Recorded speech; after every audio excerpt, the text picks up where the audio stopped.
Hey guys, it's Holly with Cricut Craft Life, and today I'm going to show you how to use permanent adhesive vinyl.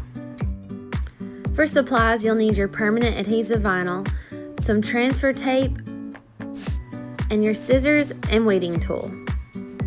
After you've used your Cricut or silhouette, you'll cut your design out of your vinyl and save the rest for another project.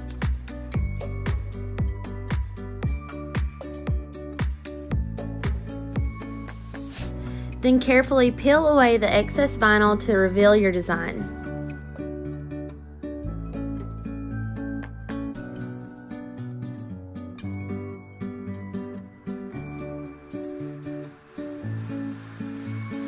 Then you'll use your weeding tool to remove the small pieces of vinyl cut from your design.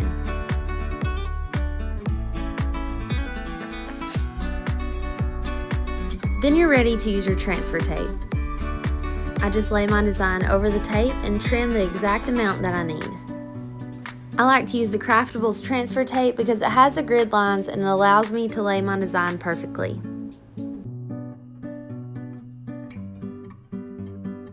Then peel your tape away from the backing and place it over your design.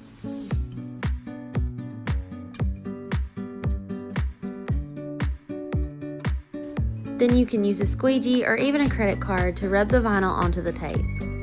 And now you're ready to apply. I clean my surface with alcohol prior to laying the vinyl. Then I'll peel my design that's onto the transfer tape away from the backing.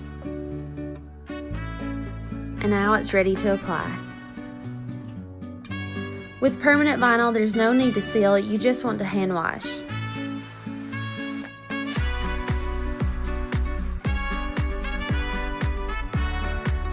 I'll burnish the design one more time with my squeegee.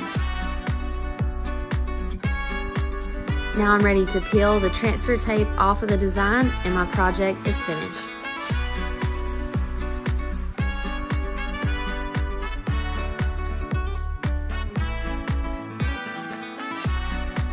So thanks for watching, and you can explore more at shopcraftables.com.